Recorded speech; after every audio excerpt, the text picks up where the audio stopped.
On January 20th, two astronomers from this university, Caltech in Pasadena, Southern California, made an extraordinary announcement. They claimed they had compelling evidence that a new, as yet unseen planet was orbiting the Sun, far beyond the existing planets. So far, this is a theoretical discovery. The planet's existence has been predicted by computer models. But if it does exist, it throws up many questions. Where is it? What does it look like? And most crucially, how did it get there? We'll be talking to astronomers here in California and in the UK to answer those questions and to find out what a discovery of Planet 9 would mean for our understanding of the solar system. But first, let's put Planet 9 into context and see how it fits into our understanding of the rest of the solar system. This is what we thought was the extent of the solar system for thousands of years. And it's restricted to the planets we can see with the naked eye. So in the centre, of course, we've got the Sun. Then Mercury, Venus, Earth, Mars, Jupiter, and 1.5 billion kilometres from the Sun sits Saturn. And this is all we thought that there was until the 18th century.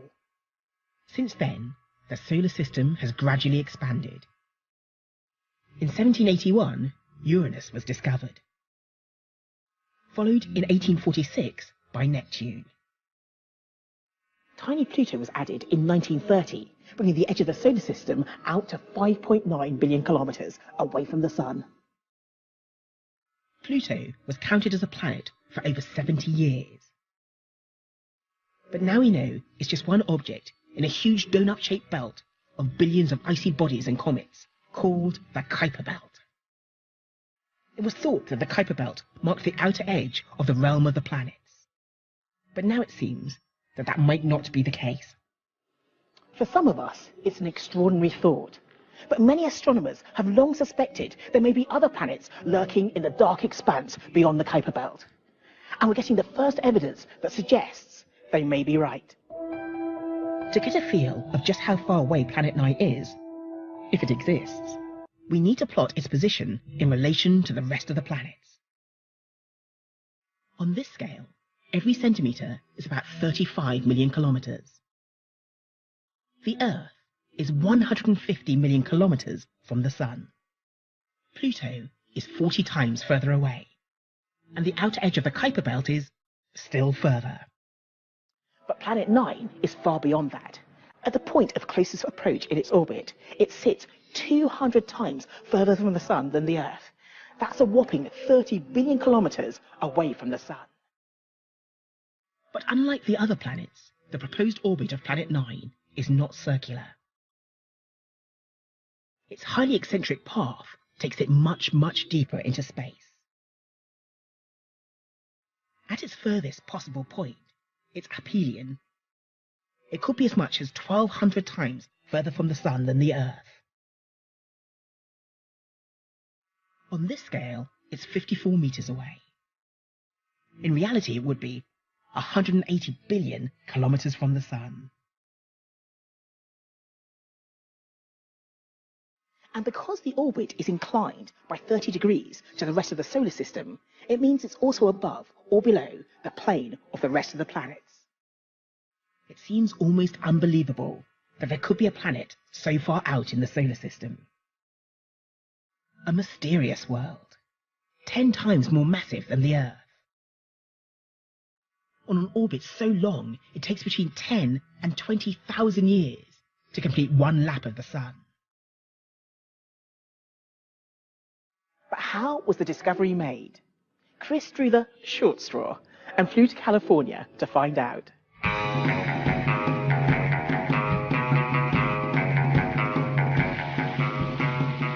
One of the key people in the Planet 9 story is an astronomer here at Caltech, and he's got history when it comes to changing our views of the solar system.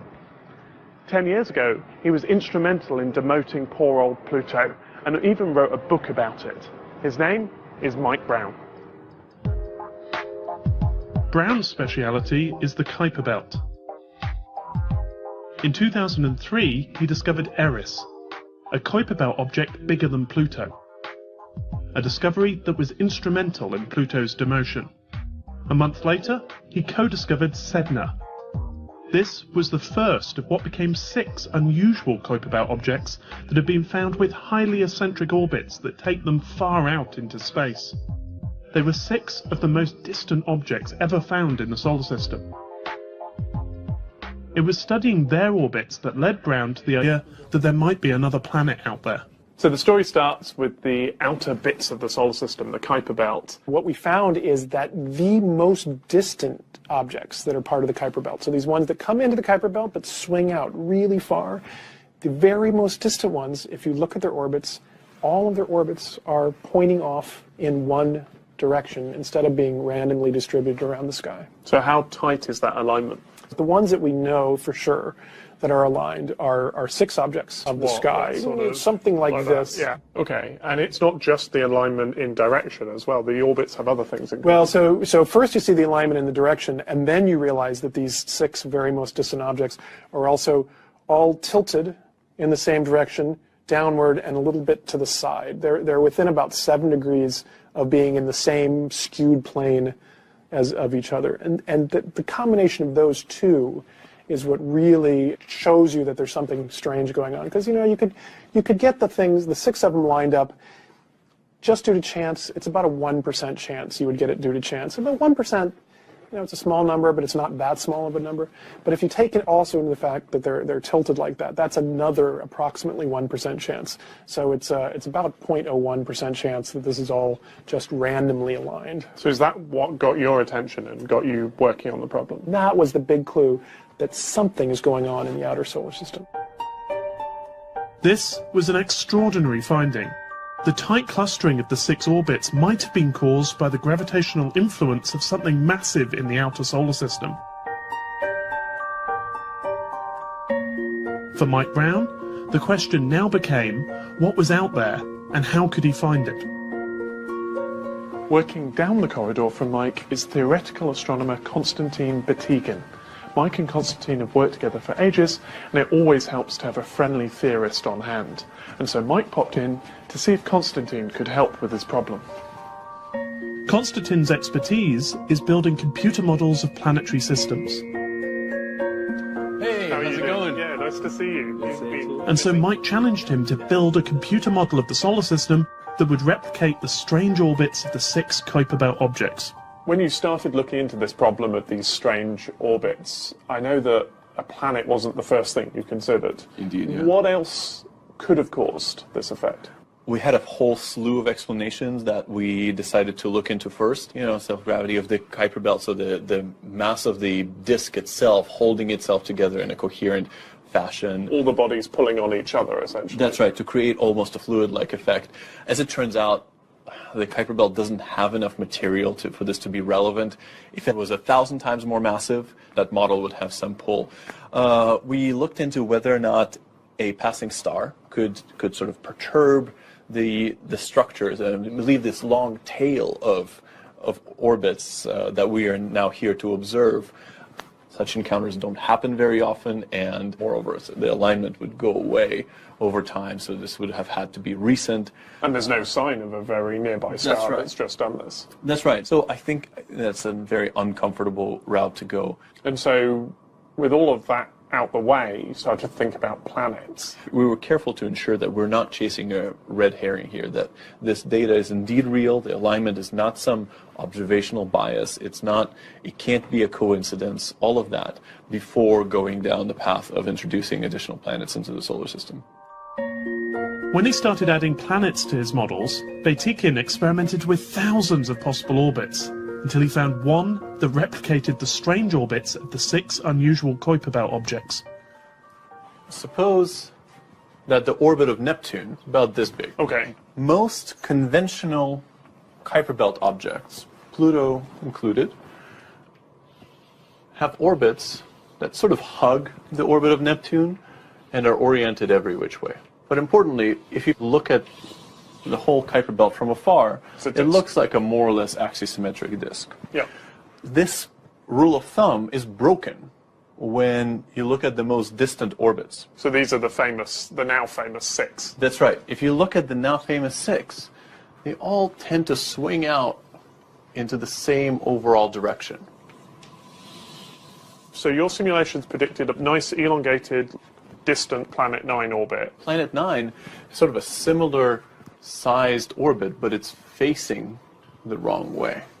You might as well draw the planet on. Go on. We That's haven't right. seen it yet, Yeah, but just for satisfaction's sake. The planet, I am pretty sure it's in this part of its orbit. Because otherwise we'd have found it. We would have found it Right, otherwise. okay. That's Fine. right. So there's our planet. So there's our planet, and it's fascinating. Most of the time, the objects spend on opposite sides of the solar system. They're completely unaware of each other throughout most of their orbits. It's only when they come around at perihelion, when they're closest to the sun. when they go closest to the sun, they temporarily interact, and the mechanism, of course, is just gravitational interactions. And that's what maintains this lockstep alignment. So every time they come round, they get this kick, or every 2 times, or No, whatever? it gets complicated. For some orbits, it's every 33 times of this orbit per 19 times of this orbit. But fundamentally, it's not too different from tugging on something repeatedly in a coherent way. Batikin's model had passed the first test. It had successfully replicated the orbits of the famous 6. But there was another unexpected effect. The model also predicted a second set of Kuiper Belt objects with even stranger orbits. Trouble was, they didn't seem to exist. The biggest twist to the whole story came when our numerical models consistently would generate orbits that looked more or less like this. So sort of coming in and out of the blackboard here. That's right. They are on their sides. They're Right. perpendicular to the plane of the solar system. Right? And this is just so weird. You know, the fact that the simulation is producing these orbits that should be perpendicular and they should be readily observable, and the fact that we don't know of them is big trouble. So it's not just that they might be there, they have to be there. We initially thought of this as counter-evidence to the existence of the planet. Fine, it explains alignment, but it also predicts stuff that's clearly not there. This was the key moment where we looked at it and said, this makes no sense. But then I started looking more carefully at the other objects in the data set that I had not been paying much attention to in the last couple of years. There are 5, it's just weird. Nobody had any explanation for them. And I said, Constantine, I'm going to go plot these right now, and we're going to see where they are. And if they're sitting right at these 2 spots right here, my head's going to explode. And we plotted them. 1 of them is right here. 4 of them are exactly right here where we predicted. And we just both sat there and stared at that. And I think my jaw hit the floor. It really was an honest, blind prediction of something we didn't know was there. And that when I look at those objects on those wings, and then I see those aligned objects too, I think I really am pretty convinced it's really out there. If Planet 9 does exist, it would be a remarkable discovery. The first new planet to be found in our solar system in 170 years. That isn't to say it was completely unexpected, because there are places we have found planets that are similar to Planet 9. I went to University College London to meet exoplanet expert Professor Giovanna Tonetti. Giovanna, if Planet 9 does exist, it seems to have some very exotic characteristics compared with the rest of our solar system. In your work in exoplanets, have you seen anything similar to these characteristics out there? Well, we're talking about an object that is about 10 times the mass of the Earth. These kind of objects are classified as super-Earths, which is a very exotic name. And NASA Kepler satellite tells us basically that these are among the most frequent objects in our galaxy. In fact, we didn't have any objects of this particular size. It was a bit puzzling in a certain sense. But if Planet 9 does exist, then of course we're ticking the box, and we also have our own super-Earth. So we had one missing, and now it looks as if we've got one. Exactly, exactly. But Planet 9, if it's out there, is a whopping 200 astronomical units away from us at its closest approach. So that just seems an awful long way away. Have we got examples of planets that far away from their sun? Actually, we do. And what you see now is GU Piscis B, which is located at 2,000 astronomical units from a star. So that's the further reaches of Planet 9, potentially. Yes. This is a real image, by the way. It's Okay, not an no, artist the view. fact you can actually take an image like this is amazing. It's really very cool. Okay, so we've looked at the size, we've looked at the distance from its local star, but now it's also a very eccentric orbit, and that seems quite exotic for our solar system. It definitely is. Most of the planets in our own solar system orbit in orbits which are almost circular. But actually, however, we are seeing planets that are orbiting in extreme elliptical orbits, and we have some example like this planet that is called HD 806 or 6b. And as you can see from this picture, we have planets out there that are orbiting in very elliptical, what we call eccentric sort of orbit.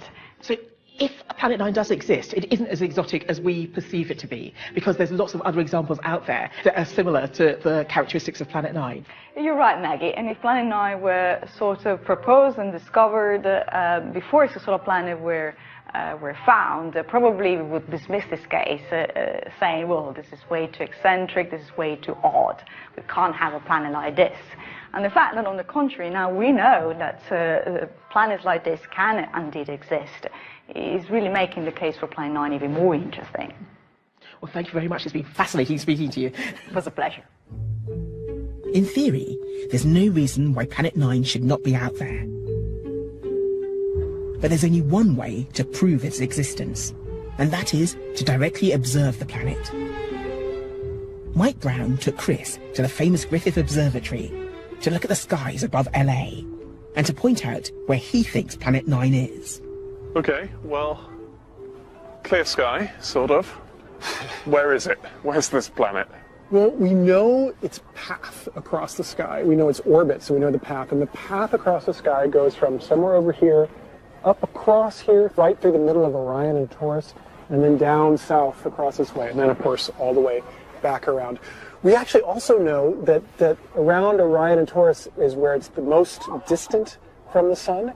And we think that's where it is. We think that the places that are closer to the sun, it'd be too bright. We would have seen it already. Okay, so in some sense you're already getting some observational data on the planet. You know where it isn't, and you know other things as well. The other thing that we would know is that if it's too big, if it's the size of Saturn or the size of Jupiter, it would have looking for things that move, and we now know that there's nothing as big as Jupiter or Saturn out to many, many times the distance of where we think Planet 9 is. So it has to be small, meaning the size of Neptune or maybe a little bit bigger, and it has to be pretty far away still, and somewhere off in here. And pretty faint. Otherwise, I mean, we're not talking amateur telescopes here to find this. No, in the end, it's going to take us some time on the biggest telescopes in the world. But with the biggest telescopes in the world, it is well within range, and we'll be able to find it. It'll be exciting. Yes. So I know you're looking for it. Lots of other people will as well. I'm sure they will now. Yeah. Does it bother you who's going to find it?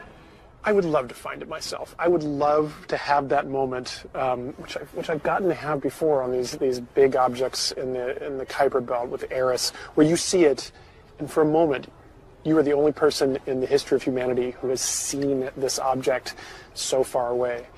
I would love that. I will not lie. At the same time, I want it to be found, and so if somebody else finds it first because they were searching hard for it and helping us out on this search, yes, I will feel, just my heart will sink a little bit, but I think that'll be overcome by the fact that I'm so excited that it was found. It's up there somewhere, probably. Right there. One of the big questions about Planet 9 that we will have to answer if people are to take the claim seriously is, how did it get to its current orbit? To get to the bottom of that question, I've come to Queen Mary, University of London, to meet Professor Richard Nelson. Richard, what's the problem with the proposed orbit of Planet 9? Well, it's very difficult to form a planet on an orbit like that. And we believe, according to current models, that it would take almost the age of the solar system itself to form a planet all that far out. Because it has to accrete onto the body. That's right. So the accretion process, which brings small agglomerations of material together and builds larger and larger objects, leading eventually to a planet, all the way out there just takes far too long because it's moving around very, very slowly, and there's a very low density of material there as well. So if it didn't form out there, at the outer limits of the solar system, where did it form? Well, our best guess is that it probably would have formed among the existing giant planets, Jupiter, Saturn, Uranus and Neptune. So There are theoretical models already which indicate that if you run computer simulations of the early solar system, its evolution, and you have a dynamical instability, having a fifth planet there actually helps those models reproduce what we see in the solar system today. So that fifth planet could be Planet 9? Could very well have been Planet 9, which is no longer there, but orbiting further out. So what are we seeing here? What we're seeing here is a computer model of the early stages of the solar system, but with 5 planets. So we've got the white planet there, that's Planet 9. The other planets, Jupiter, Saturn, Uranus and Neptune. You'll see the planets are going around essentially on circular orbit. As you'd expect. As you would expect, that's right. They're all interacting, they're all perturbing one another.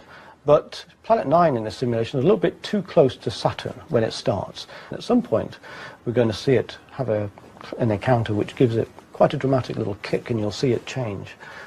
There you go. So that's right. So you see that.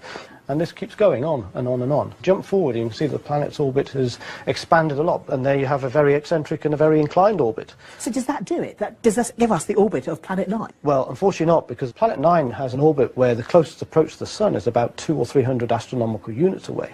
So, as you will have seen here, Planet 9 keeps coming back into the inner solar system and continues to interact with the giant planets there. Eventually, one of those encounters will be strong enough to throw it out of the solar system altogether. But how can you stop it from pinging off out into the galaxy? Well, I think if Planet 9 is actually proven to be there, it's going to tell us something very interesting and very important about the origin of our solar system. So what we've looked at so far is a solar system forming in isolation. But now let's imagine that the solar system formed within a star cluster. If we look out within the galaxy, we see that stars do tend to form within groups and within clusters of stars. If Planet 9 was thrown out onto one of these very, very eccentric orbits while the star cluster was still there, then gravitational perturbations from the star cluster could have caused Planet 9 to change its orbit when it was at its most distant position from the Sun. So I have a simulation which shows that here. When it goes out on this orbit this time around, it's not going to come back in anymore. Right. There's going to be an interaction with a nearby star, which changes the shape of the orbit, just like that. So suddenly it expands outwards and stops going back into the inner solar system. So that's what saves it from being ejected from the solar system. So a lot of your model does seem to tie in with the evidence we're seeing for Planet 9. It could explain the sort of the huge orbit, the inclined orbit, and why it's still there and not out there in the galaxy. That's right. That's why I said at the beginning that I think proving that Planet 9 is present within our solar system with the orbit suggested would also indicate very strongly that our solar system didn't form in a lonely place but was part of an earlier star cluster. Pretty fantastic stuff. Wonderful. Thank you. It's been fascinating. Pleasure. And that leaves one final question. What sort of planet is Planet 9? And what are the conditions like so far out in space? At the far reaches of its orbit, the Sun would appear tiny, just a point of light. But it would still be the brightest star in the sky. Although the Sun would be 1,000,000 times dimmer than it is here on Earth, it would be 1,200 times brighter than Venus appears to us. That far from the Sun, it's very cold. Some estimates have suggested it could be below -250 Celsius. As for the qualities of the planet, we don't really know. The computer models suggest it should be 10 times more massive than Earth. But it could take different forms. One possibility is that Planet 9 could have been ejected from the inner solar system early in its development, when it was just the core of a giant planet. This would make it predominantly rocky and icy. Now, with 10 times the mass of Earth, it would be twice the diameter, and it would probably appear to be a dark pinkish red in colour. But if the planet was ejected when it was more fully formed, then it would have a chance to build up the gassy layers like Neptune and Uranus. Then it would be much less dense and so bigger, maybe 4 times the diameter of Earth. It's thought the planet may have features. It's likely it will appear as a bland, featureless sphere. Unless the planet is still producing some internal heat, in which case we may see structure in the atmosphere. Clouds of methane ice, ammonia, and even water ice. It all seems so exciting, and yet, despite the possibilities, so far Planet 9 is no more than a prediction in a computer model. And they've been proven wrong before. So, very unscientific question, but the one that keeps coming up. How sure are you that this exists? 1/4,000,000,000%. So you got an unscientific question, but a scientific answer right back at you. But as a theory, you believe your models, right? Actually, we try very hard not to believe our models. But look, if this thing is not out there, right, if the search comes up empty, then the outer solar system has some really, really substantial explaining to do. And you've ruled out the other explanations, right? At least for me, it is difficult at this point to argue for a solar system that makes sense without Planet 9.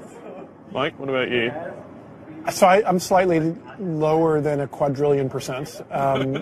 The human brain is really good at seeing patterns. And when I can't sleep at night, it's because I'm worried that we saw a pattern and made up an explanation. And then as more observations come in, the pattern disappears. I don't think it's going to happen. I'm actually very convinced. But that doesn't mean that I sleep all through the night. I sleep all through the night. Yeah. I am really eager to see it, to confirm it, to learn what it's like, to see if it has moons and rings, and I just want to know all these things. And do you have any sense of what that will feel like? You know, I bought a cigar about 1.5 years ago, and it's still sitting in my desk. And I'm, you know, every time that something dramatic happens, I always forget to smoke it. So maybe I won't forget that time. You know, I'm gonna go buy a good bottle of champagne, and I'm gonna put it in my office. I'll put it in the fridge in our office, so keep it cold. And when it happens, we're just gonna drink it right then.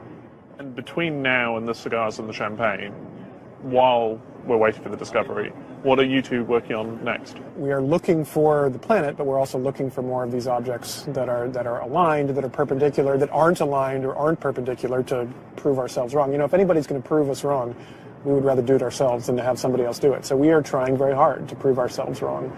It's an exciting time. It is. Let's hope it gets more exciting. Thanks a lot. Thank you.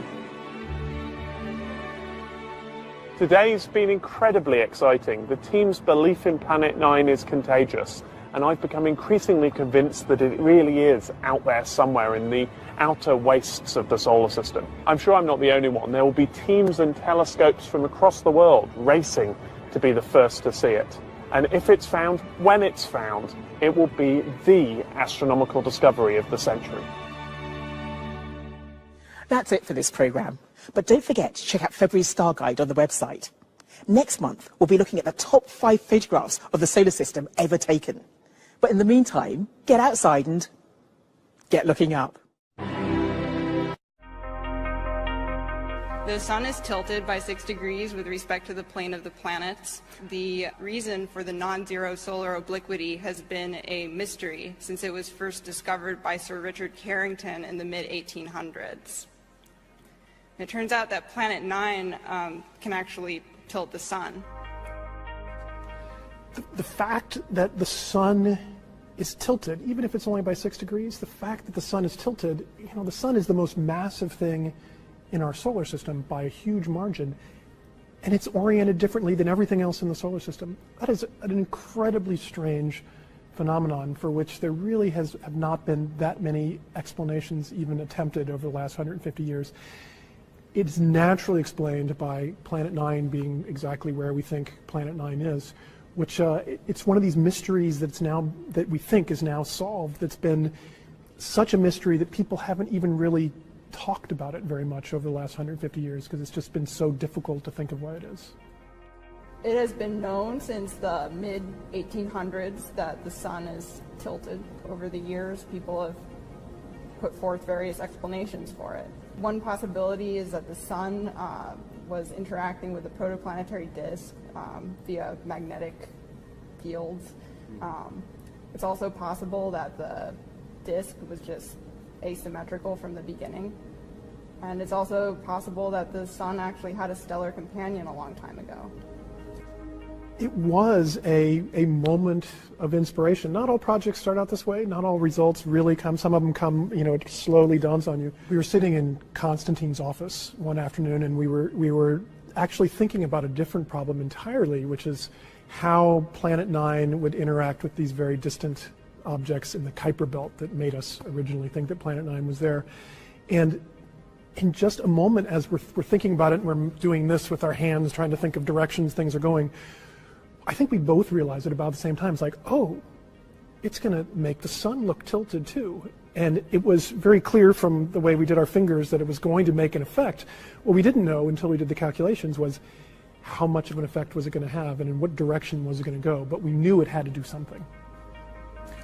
Planet 9 has been scattered out into the distant solar system.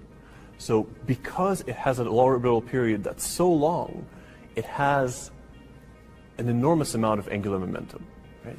As much almost as the rest of the solar system combined. So even though as an object it is not as massive as Jupiter, it has a huge lever bar. Right? And using that lever bar, it can effectively torque the rest of the disk of the solar system by 6 degrees over the age of the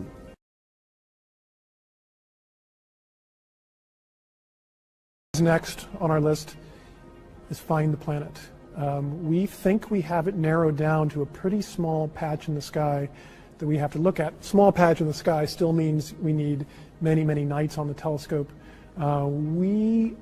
We're pretty convinced that by maybe the end of next winter, we will have been able to cover enough sky that we'll actually be able to find it. When we find it, we both show that this hypothesis has been correct, we learn about it, but we also see how much of the sun, how it should have tilted the sun too, and see if this is the only thing that's been tilting the sun, or if other